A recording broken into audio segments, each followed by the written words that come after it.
Hello and welcome back to English Today.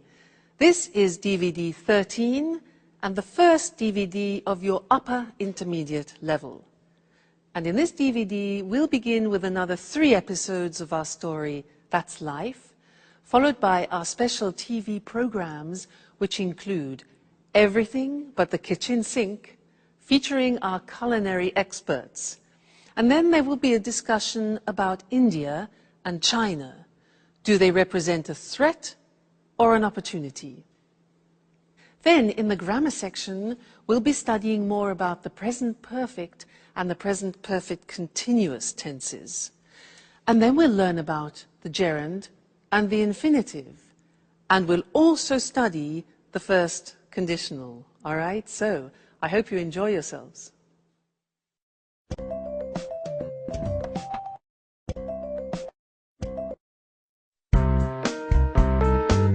Sharon, I called a real estate agent 5 minutes ago. He deals with apartments in Japan.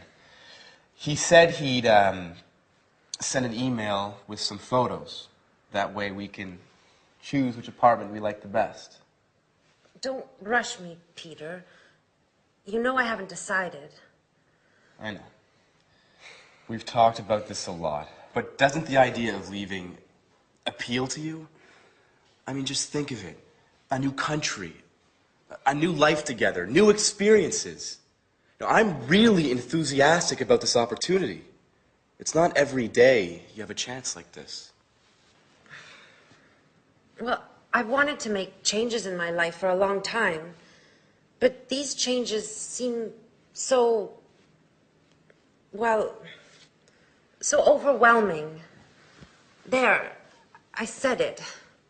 I've never been to Asia, and I'm frightened of going there to live. But I told you that Alice has been there. She went to Japan in 1995. She says it's a fascinating country. It's antique and modern at the same time. It's full of interesting traditions and new innovations. I know. I've read a number of books. Last night, I finished reading Japan in the 21st Century. I admit, I'm curious about it all. You see, just remember, you were afraid when we came to London, but you've adjusted well.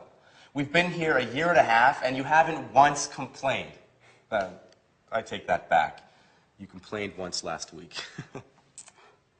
Come on, Peter, stop joking around. You're right, I've made great friends. That's why I'm so hesitant to go. I know. I'm also sad at the idea of leaving everyone. But... Hey, Jack. How long have you been in here?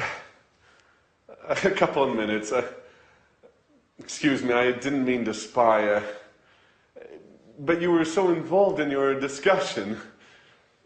So you've heard that she still hasn't decided, even if she's going to decide soon. In fact, we're just talking about which apartment to choose. Well, don't rush it, Peter. Decisions about major changes take time. So whose side are you on?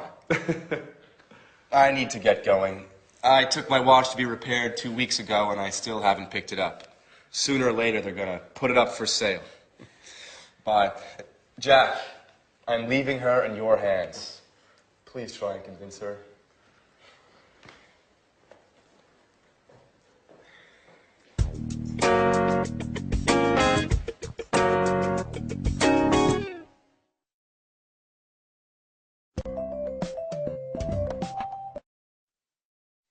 Hello again and welcome back to English Today, your live TV program where you can learn the English language.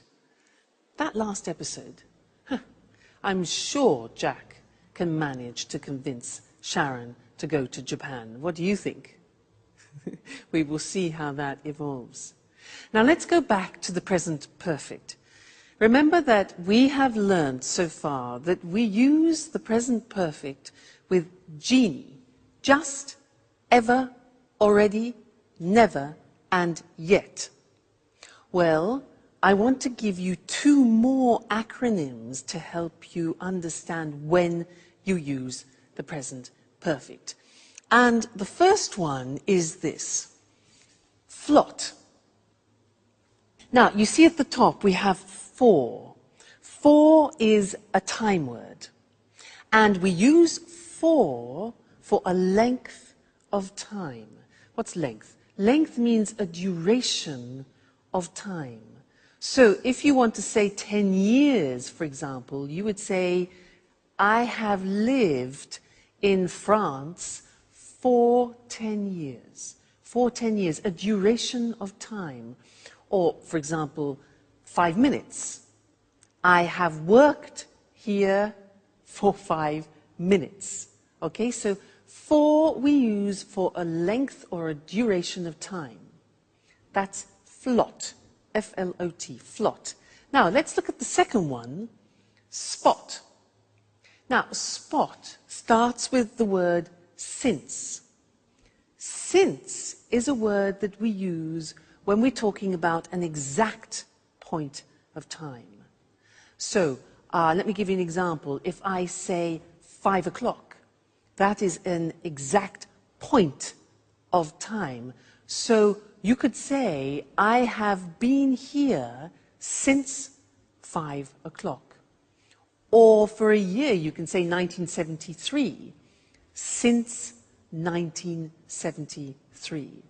So these two words are very important, for and since. Flot, spot. For a length of time, and since for a point of time. Now let's do a little exercise to help you with that. I will say something like 2 days. You must decide whether to use for or whether to use since. Okay? So, 2 days. Is it a length of time or a point in time?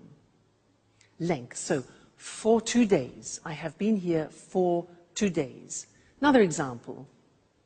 Thursday. Thursday's a point of time, so since Thursday. Great. For a long time. A long time. Exactly, that is a duration, it's a length, so it's for. I gave you the answer. Another one, December. Good, it's a point, so since December, very good. This one, weeks. Very good, 4 weeks. Okay, fine. Let's think of another one. 2001. Okay, that's a point of time, so since 2001. Those are some examples. Let's go to the screen now, and I'll show them to you in a written form. That way you can memorize them and fix them, okay? So, flot and spot. There we have it. For a length of time, flot. So this is to express duration. The examples, I have lived here, I've lived here for 10 years. Then, he's known her for ages. Now, for ages means for a long time. Okay?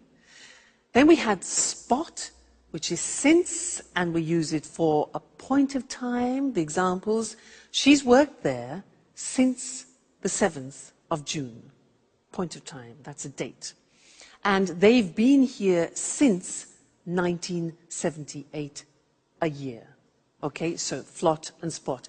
Now, the interesting thing is that when we ask questions about that, we use the word how long. For example, how long have you been here? And we use the present perfect. Look at the screen. We say, how long have you lived in Cambridge? And the answer would be, I've lived in Cambridge for 10 years or since 2001. You see? Now, remember that how long is different to how many times. How many times is 1, 2, 3, 4, 5. How long is a period of time? Okay? Another example. How long has he worked there? Answers. He's worked there for 10 years, or he's worked there since 1973. All right? Now, just look at the examples we practiced. We have for 2 days, for ages, 4 weeks, for a long time, duration, then since Friday, since 5 o'clock, since 2001, since I was young, and since December. Great. Okay, so there we have it. We have genie, just, ever, already, never, yet. We have flot and spot, which is for and since. This is when we use the present perfect. Great. Now, let's go back and see if Jack has managed to convince Sharon to go to Japan. Okay? Bye.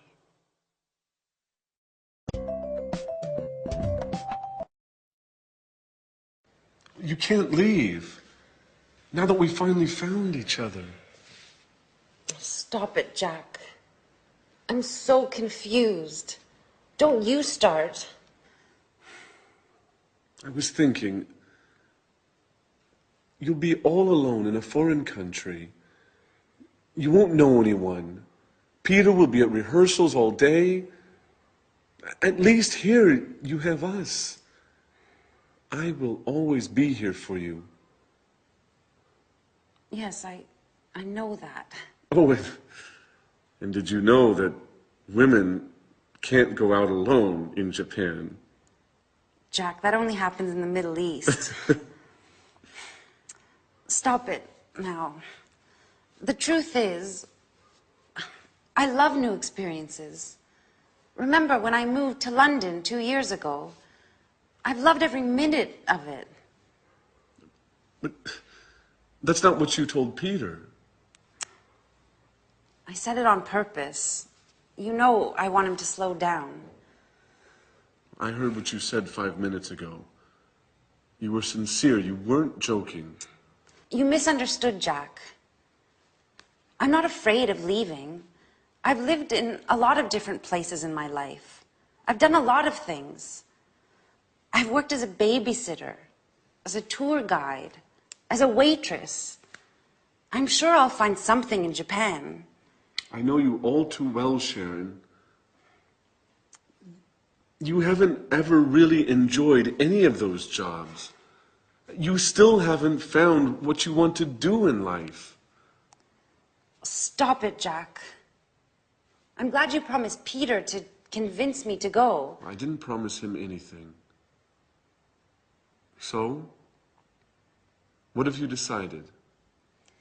Are you going to move? I don't know. I think I will. Yes. I'm going to move. If you've already decided, why did you have a job interview yesterday afternoon? Who told you that? Anne? No. I haven't spoken to her for days. So how did you find out? It doesn't matter. So, you still haven't answered my question. I don't have to answer to you, Jack. Okay. I see you're angry. It just proves that I'm right. Jack, sometimes you are so impossible. Have you ever considered that maybe it's the best thing for me? And what about you, Sharon?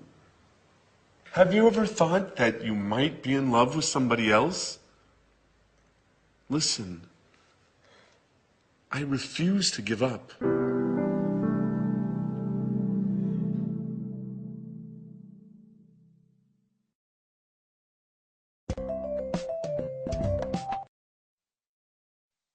Love is difficult, isn't it? I know something about that. But so is the simple past and the present perfect. And in fact, this is an important lesson because one of the most difficult things in the English language is to decide when to use the simple past and when to use the present perfect. I hear a lot of people making mistakes about this. When do we say, I went? And when do we say, I have gone? Well, remember, up until now, I've tried to help you with these acronyms, you remember? Oilway and Genie. And I really do think they'll help you. Now, do you remember, Oilway was for the simple past. We use the simple past with on, in, last, when, ago, and yesterday. Okay? And we use the present perfect with just, ever, already, never, and yet. Be careful, there are two A's. This is already, this is ago. Okay, so be careful there. So, when you are speaking English, you have to make these choices. What do I use? Simple past or present perfect? And it depends on what time reference or time word you are using in the sentence. That is the most important thing, okay? Which one of these acronyms? Let me give you an example. We'll take a simple verb like I go. Now, if you want to use already in the sentence, what do we use? Do we use present perfect or simple past? Already is part of Genie, just, ever, already, never, yet. So you need the present perfect. And you say, I have already gone.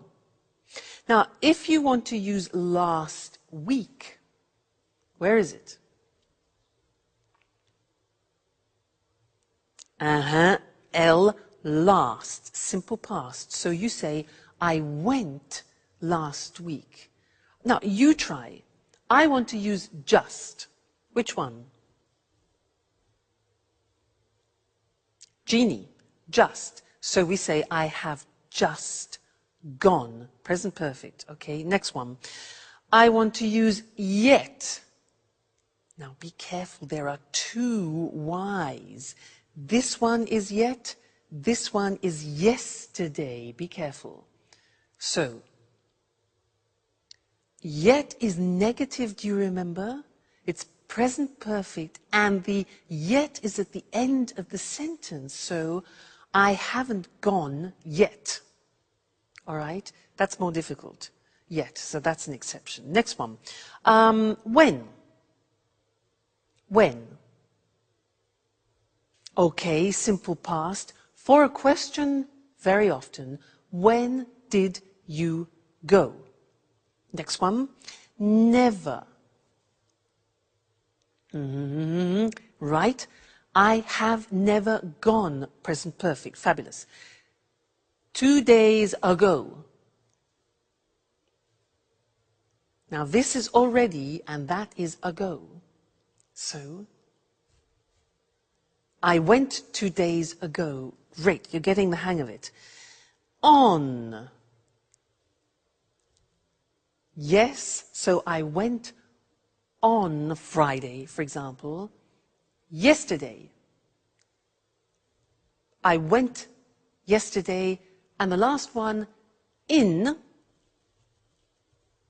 Yeah, good. I went in June or in September. Fantastic. So that's it. Okay? When you are deciding whether to use the simple past or present perfect, think of the time words. And let's look at that on the screen just to remind you once more, because this is difficult. So oil way is for specified time. On, in, last, when, ago, yesterday. I saw him on Friday. We went there in 1988. She came last week. When did you visit them? Question form. I visited them 2 weeks ago. I saw him yesterday. On, in, last, when, ago, yesterday. Then Genie for unspecified time, indefinite time, just, ever, already, never, yet. Examples, I have just seen him. Have you ever been to America? They've already eaten. He's never learnt. And have you met them yet? Okay, yet at the end. So please try and memorize these. Oil way, Genie, and think about it when you have to decide between simple past and present perfect. All right? Good luck, and I'll see you again soon. Bye.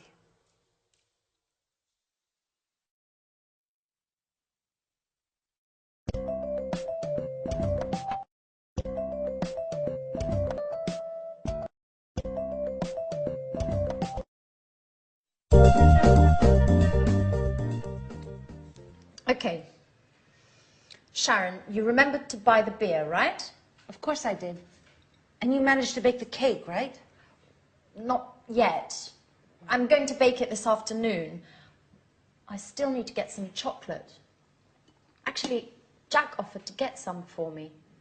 He promised to bring some before lunch. Sorry, but I can't help you with the cake. I have to take some tours to visit the Tate Gallery. Oh, don't worry about it. I'll have Jack to help me. He decided to stay home today to give me a hand. Just don't forget to tell Tom, David, Mary, and all the others. Don't worry, Peter said he'd take care of it.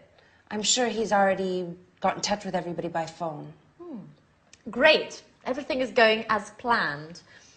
Oh, don't forget to buy the present. Don't worry. How about getting an astrology book? She'd love that. Absolutely. She loves reading those kinds of books. I hope I can get it before I go to work. By the way, have you heard anything from Mr. Dubois? Well, he told me he expected to come, but couldn't confirm. Well, you know how it is being so busy and everything. It's hard for him to give a definite answer one way or the other. I imagine being a stage director is difficult. Alice would be so happy if he comes. Yes, she will. Anyway, Mum's the word. If you say anything, it won't be a surprise. Hey everyone, what are you up to? Oh, nothing important. Oh, I almost forgot. Happy birthday, Alice. So, what have you arranged to do this evening? Well, I considered celebrating with you guys. I mean, if you want to. Oh, I'm really sorry, but Jack has arranged to eat out this evening with his colleagues, and he can't put it off now. And, well, I agreed to correct some reports. Oh, I see. What about you, Sharon? Oh, I'm terribly sorry, but I agreed to go to the theater with Peter, and he won't be finished rehearsing before midnight. But I thought... Well, I know we promised to have a party, but why don't we postpone it? It's just not possible today. What a shame. I can't stand the thought of being all alone on my birthday.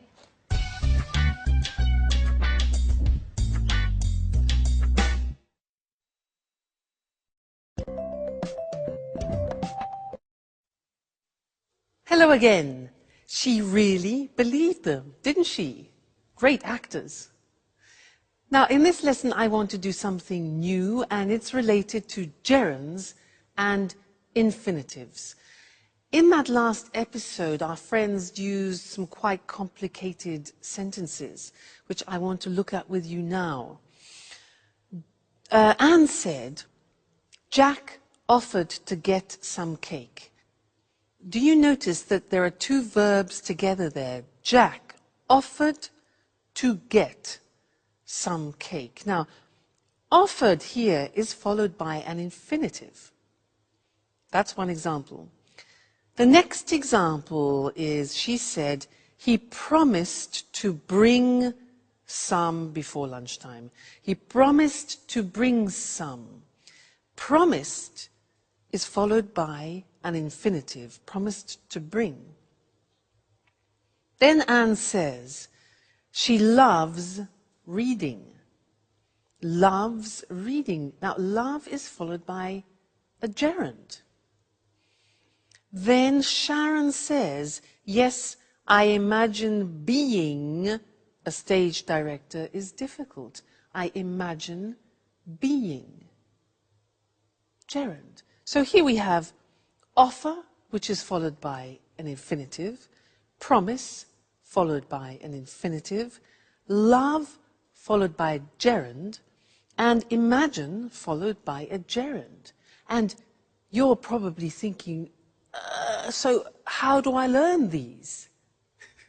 Well, you have to learn them by heart, as we say. Yeah, there's no other choice. So let's go to the board now, And I will show you how it works. And unfortunately, like the simple past irregular verbs, it's all a question of memory. So, as we said, when you have a main verb followed by another verb, sometimes it's in the infinitive, sometimes in the gerund. Let's look at some examples. You managed to bake a cake. The verb manage is followed by an infinitive. Jack offered to get some. He promised to bring some. I have to take some tourists. Have to in the sense of obligation. What have you arranged to do? Arranged plus infinitive.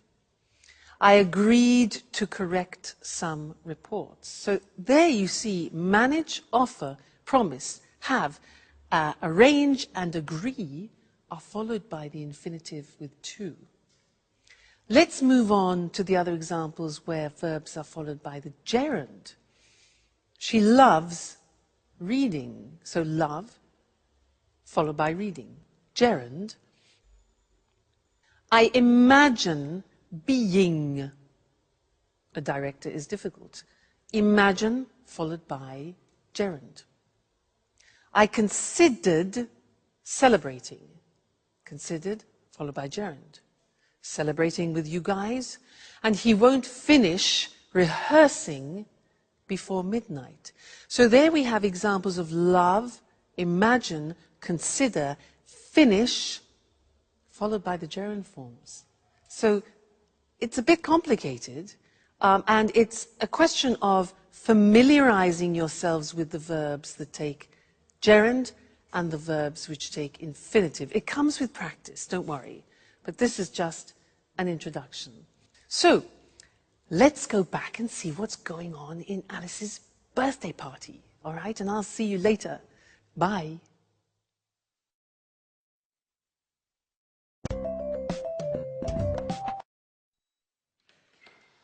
Hey, is anybody home? Oh. That's right. I forgot. Everyone's busy this evening. What a shame. I resent having to spend my birthday all alone. Hey, what's happening here? Surprise! Happy birthday to you. Happy birthday to you. Happy birthday, dear Alice. Happy birthday to you. Oh, I'm so happy. I didn't expect to find anybody here. I thought I had to spend my birthday all by myself. Oh, did you really think we would forget to celebrate your birthday? Well, yes. You played quite a trick on me. And you fell for it. Come on, everyone. A toast to Alice. Oh, wait. Before we make a toast, we have another surprise. Another surprise! Daddy!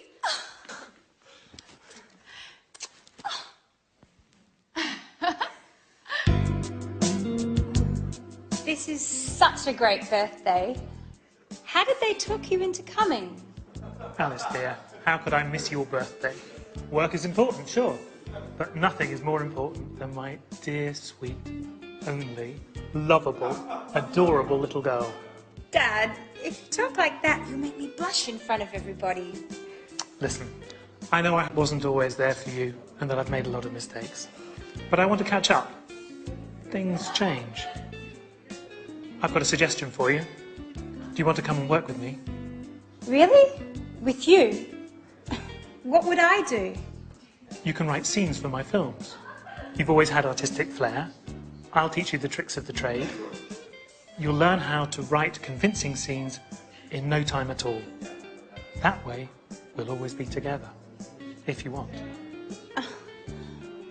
I don't know what to say. I gave up wanting to spend time with you. You don't have to decide to do anything now. Let's celebrate the birthday. Let's toast. Cheers, Alice. Thank you so much, Daddy. This is the best birthday of my entire life.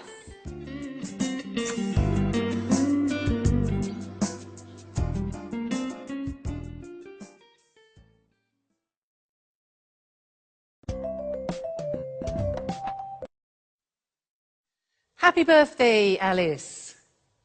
Did you hear what her father said?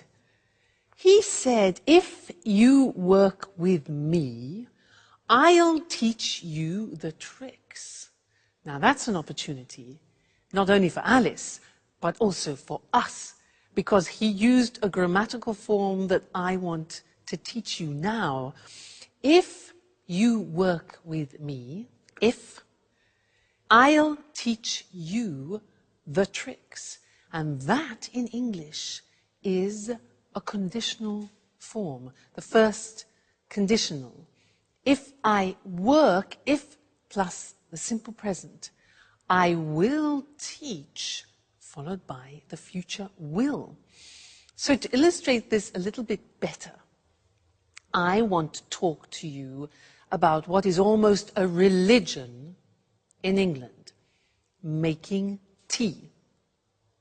Now, every household in England has one of these, this.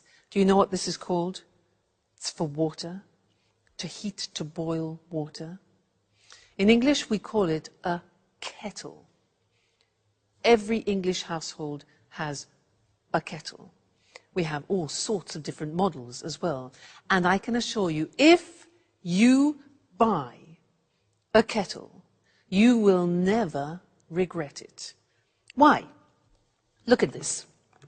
It's very light, plastic, and it's very fast. So, if you fill this kettle to about here, it's 1.5 liters. And then, here's the plug, if you plug the kettle in, the water, 1.5 liters, will boil in 3 minutes. Incredible. So, 1.5 liters, if you boil 1.5 liters, then it will be ready in 3 minutes, okay? The other good thing is that if you want to carry the water to another place, look, take it off the element, and it's portable. Now, there's one thing to remember inside. Sometimes it gets a bit dirty. You have a special liquid to clean it. Because if you don't clean it, then it'll change the taste, or it might change the taste of the tea. Okay, so that's important. So, a kettle. If you buy this, I can assure you, you will never regret it. Okay, now, I was using some conditional sentences there, and I want to go to the screen now to look at those more carefully. It was the first conditional, using if, all right? And this is used to describe real possibilities. So, look at this. If you work with me, this is Alice's father, I'll teach you all the tricks. So we have if, then the present tense, and then will and the infinitive, which is probably different to your own language, so be careful about that. The other example, if you use a kettle, you'll make tea faster. So present tense, future with will. If you use a kettle, you'll make tea faster. If you don't clean it, the tea won't taste good. You see the negatives there? If we don't, negative of the present, the tea won't, negative of will, taste good. Now, we can sometimes change the second part. Look at the next example. If her father offers her a job, she might accept it. Now, using might gives the idea of uncertainty, but that's fine to use in the first conditional. The other example, if he accepts the job, yeah? If he accepts the job, he might move, go to Japan. All right? So you can also use might. If you stay with me in English today, you will learn the English language. All right? Great. Well, I'll see you again in the next lesson. Bye.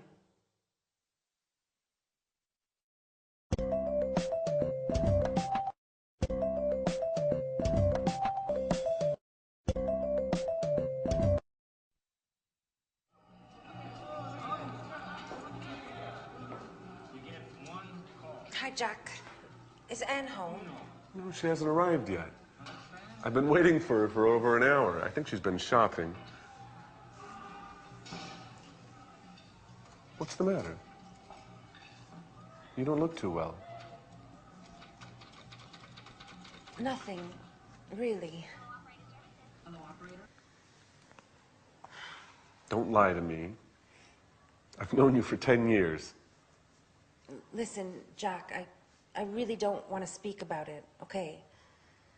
No, it's not okay. We have to speak about the situation and clear the air once and for all. I've been thinking about us a lot. I've been thinking about us so much, I haven't slept well in nights.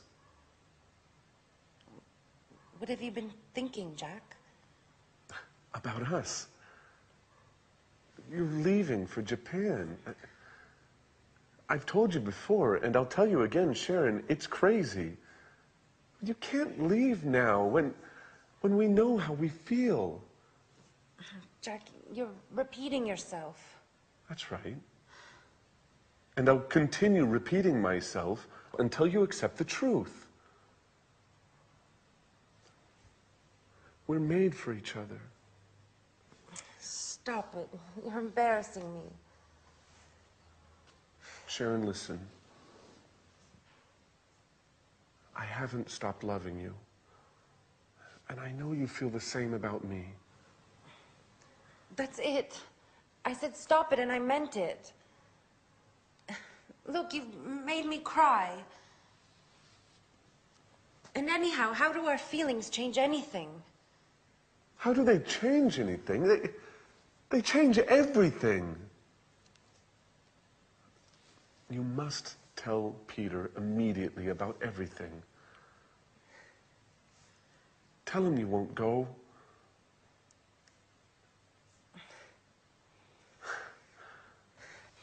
I'm so happy. I knew you felt the same way about me. Hey, is anyone in there? Oh my God, it's Peter. He can't see me like this. Stay calm. Maybe it's time we tell him everything. Is anybody in there? Hello?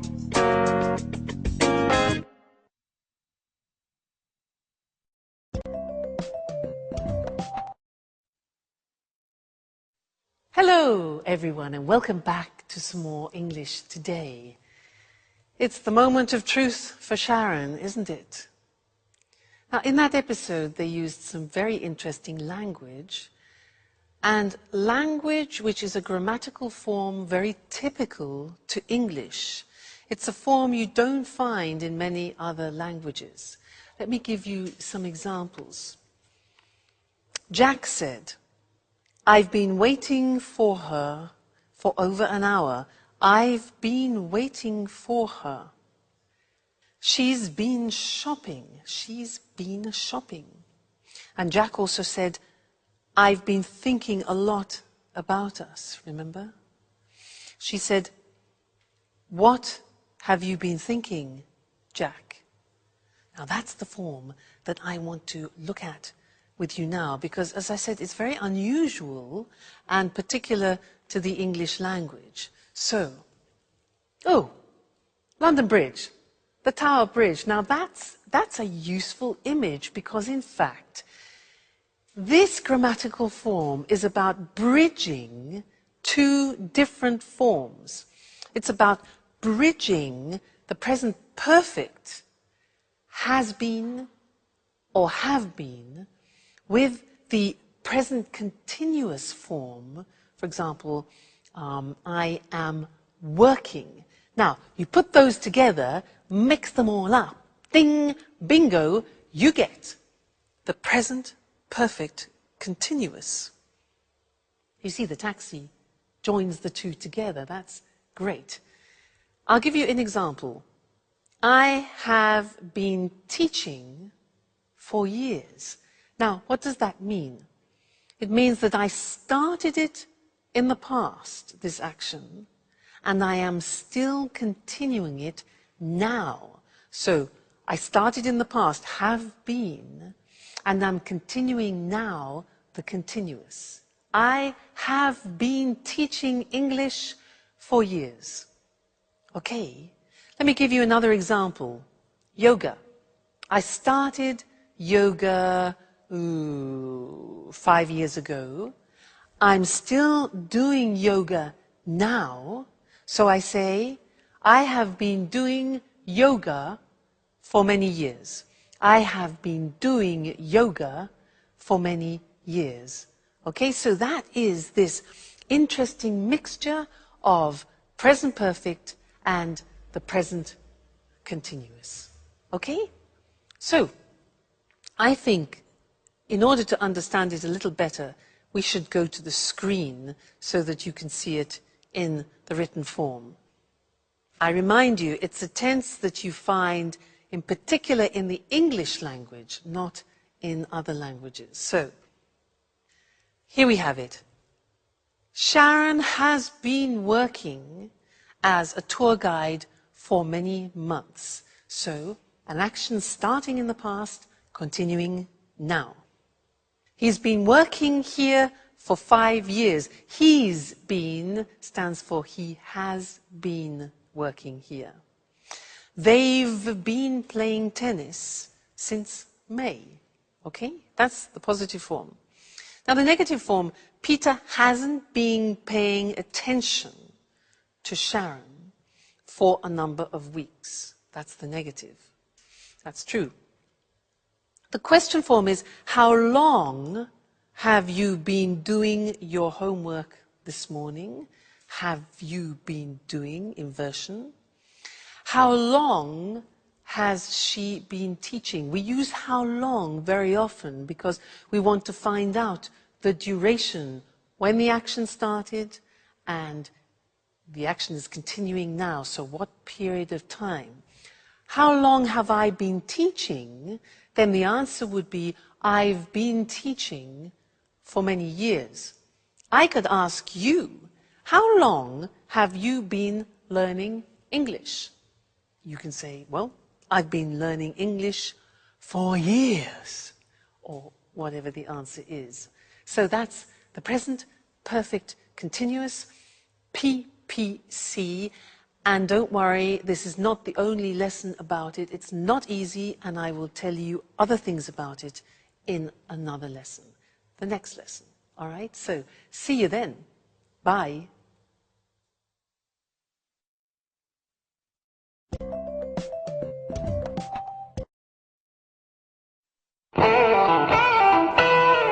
Jack? Sharon? What are you doing here? I've been looking for you for half an hour. Hey, what's the matter? You've been crying. Are you going to explain to me what's going on or not? Peter, listen, calm down. I'm not going to calm down. I want answers, and I want them now. What's going on here? That's what I'd like to know. Jack and Sharon have been here for who knows how long, and who knows what they've been doing. Hey, Jack, it's time you tell me what's up. I'm going to get really mad if I don't get some answers. Okay, stop. Stop! You're acting like little children. Come on, Jack. Let's leave Peter and Sharon alone. They need to talk, and we need to go shopping.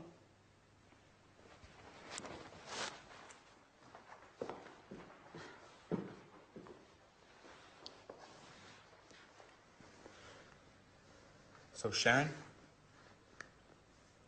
What's going on? Peter, I have to tell you something I've never told you before. I've known Jack for a long time. We went to the same university together, and, well, we were once engaged. What? So that's why Jack came to live here. You've been seeing each other, haven't you, Sharon? No, Peter, I swear, it's true. We just happened to meet here. It happened by chance. By chance? That's a strange stroke of luck. Just enough to bring back some old passionate feelings? How long has this been going on, Sharon? Nothing has happened between Jack and I. Even if I do still have some feelings for him. After all, Peter, you've been neglecting me for months. The only thing that's important to you is your work. You live, eat, and drink theater and nothing else. So you're saying this is my fault? No one is at fault. It's just that we want different things from life at the moment. I've had 2 interviews with the director of the Archaeology Museum. They want to open an art exhibition, and they've offered me a job. Do you understand, Peter? It means a job I would really love. What are you getting at, Sharon? Would you stay here and not go to Japan if I asked you? What kind of question is that? Answer me, Peter. It's important. I've accepted the job. Without asking me. How could you? Did you ask me about Japan? Did you, Peter, huh? Are you willing to stay here with me?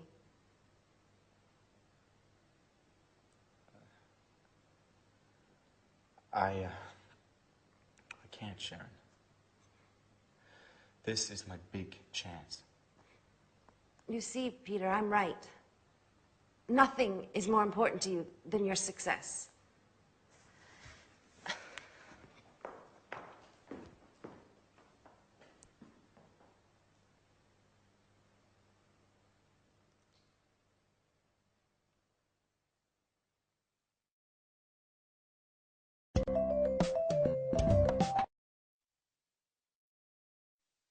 So this is our moment of truth. The question is, when do we use the present perfect and when do we use the present perfect continuous? Many people ask me this. They say, Louise, but when do we use the present perfect? I have gone, I have seen, I have done. And when do we use the present perfect continuous? I have been working, I have been learning. Often people confuse the use. And you're right, it's not easy at all. So I'd like to try and help clarify that by these simple things, a revision of what we've already seen. Now, with the present perfect, we use genie. Remember? Just, ever, already, never, and yet. That's important to remember. With those words, we use the present perfect. But with the present perfect continuous, we're using for, since, and how long. Okay, now that is the difference. So if I take a phrase like, I do the exercise, and I want to use the time word already, then you need the present perfect. I have already done the exercise. But if you want to use the concept of since, you can't use the present perfect, you use the present perfect continuous. So, I have been doing the exercise since Friday. Another example would be, for example, just. Just is a present perfect word. So we say, I have just done the exercise. If you want to use for, We're into the present perfect continuous, the PPC. So I have been learning English for many years. So do you see the mechanism? You have to think about what time words you want to use in the sentence. Then you choose the correct grammatical form. Genie for the present perfect. For, since, how long? How long have you been learning English for the present perfect continuous? That way you can distinguish between the two forms, all right? So try and memorize those time words, and I can assure you it will help you a lot when you're speaking. All right? Great. Well, see you again in the next lesson. Bye.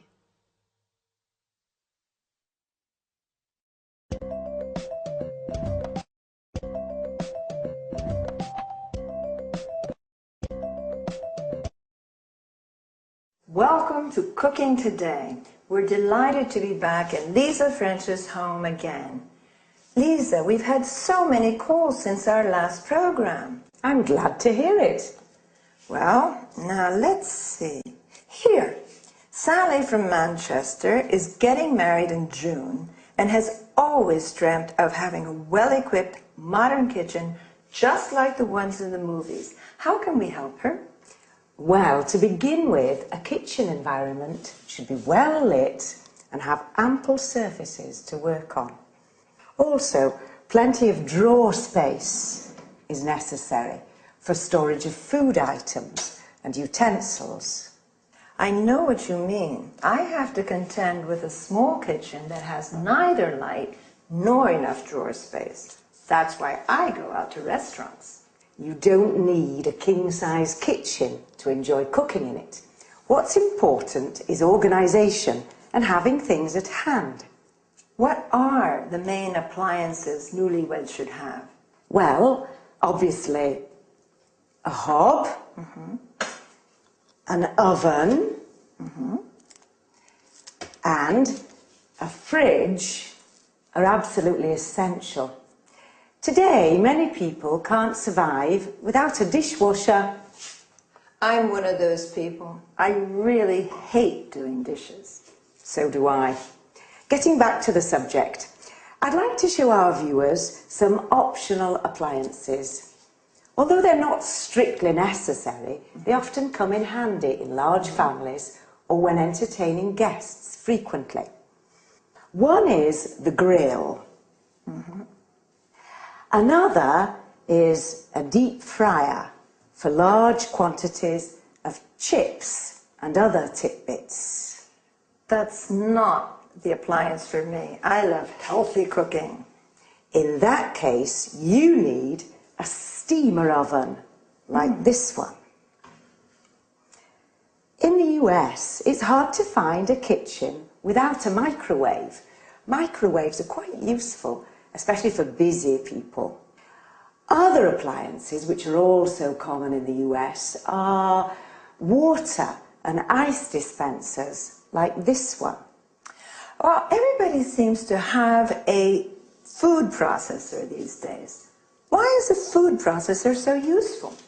Well, a food processor is a great boon, since it's a real space and time saver.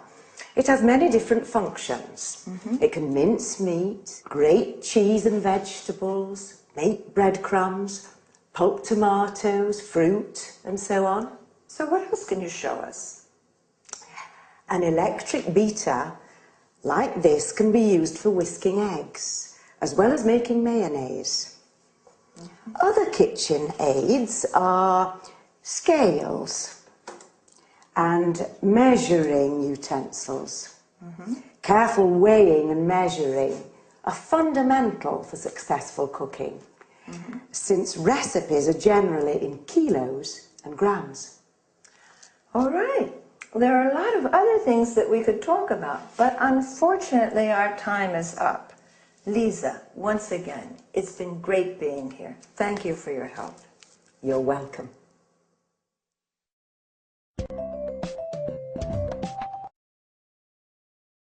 Well, let's analyze some of the vocabulary used by Lisa. Talking about the appliances for cooking, she spoke about a hob, or U.S. stove, where you cook food, an oven where you roast or bake food, a grill where food is cooked by strong direct heat. As we saw, the following machines can be optional: a deep fryer in which you fry food, a steamer oven where you can cook food in steam rather than water, a microwave where food is cooked by electromagnetic radiation. Then she referred to items where food can be stored, like a fridge, originally refrigerator. The section with frozen food is called a freezer. The section of the fridge which produces cold water and ice is called a water or ice dispenser. Lisa also said drawers are important. You need them to keep utensils, cutlery, and so on. A dishwasher is a machine for washing dishes, cutlery, glasses, and so on. Other small appliances are a food processor, a machine which can ground, mince, or chop food, an electric beater where you mix, whip, or whisk food, scales or measuring utensils used for measuring food, weight, or liquids. Then Lisa used some culinary terms, such as mince, that is chopping meat into very small pieces. Notice that mincemeat is a mixture of dried fruit. Cheese and carrots can be grated, that is, finely shredded. Or we can say pulp, which means crushing fruit into a soft paste. Pulp is also the soft inner part of fruit. Another useful verb is beat. That is mixing eggs, cream, butter, using a fork or whisk. That's enough for today. See you again. Bye.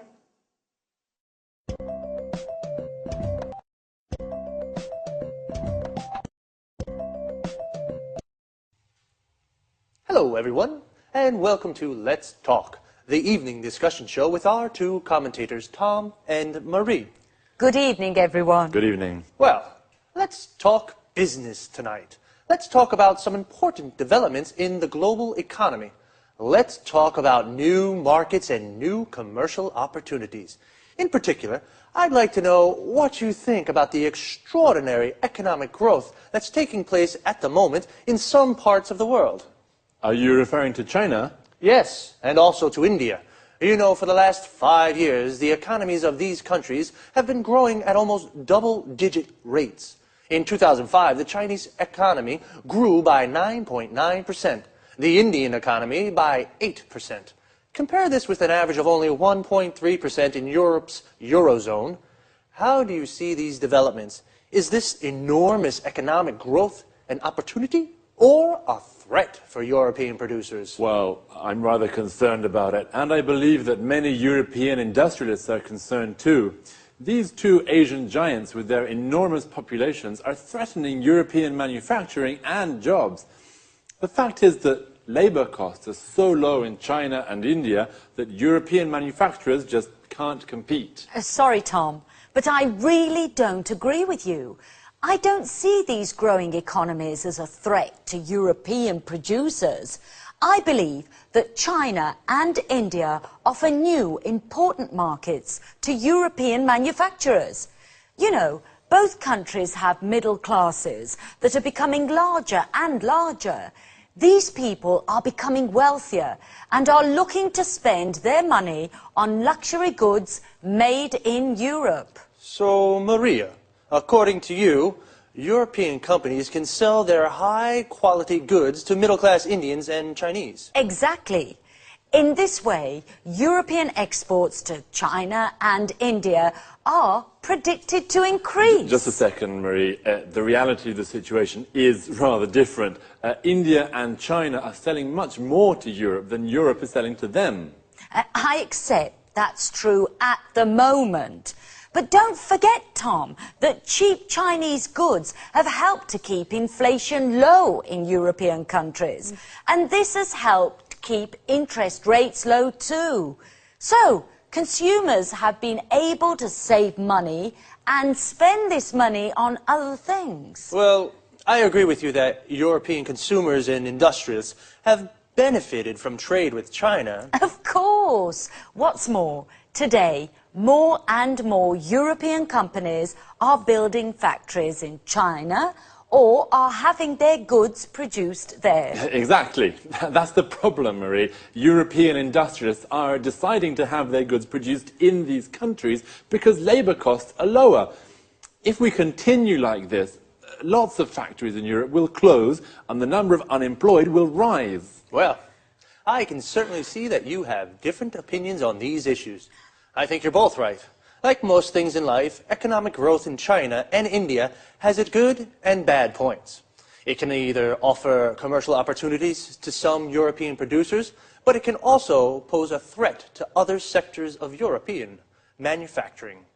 Okay, let's say goodbye to Tom and Marie. Goodbye. Goodbye. Goodbye to everyone, and see you again for another appointment of Let's Talk. So, we've just spoken about developments in the global economy. The global economy is the economic system of the world. An important development is the economic growth in China and India. Economic growth is the development of an economy. The Indian economy grows by 8%. Notice the use of by. The Chinese economy grew by 9.9%. Here, notice also how we say 9.9. Is this economic growth threatening to European producers? A threat is a danger, and the verb to threaten means to put in danger. One opinion is that the economic growth of India and China is threatening European producers. Producers are companies that make products. Another word for producer is manufacturer. Why is it a threat? Because there are low labor costs in India and China. Labor costs are how much a company pays its workers to produce something. The number of unemployed will increase in Europe. This is the number of people without a job. We say someone is unemployed when they don't have a job. Another opinion is that it isn't a threat. Actually, it's creating new commercial opportunities for European manufacturers. New commercial opportunities are new markets for products or the chance to sell more to existing markets. Just quickly, before we run out of time, there are a few useful expressions for discussions I'd like to look at. A polite way of asking someone's opinion is, I'd like to know what you think about. When you strongly disagree with someone, you can say, sorry, but I really don't agree with you, or just a second. But if, on the other hand, you agree, you can say, I accept that's true, or I agree with that. Well, that's all the time we have for this time. See you soon.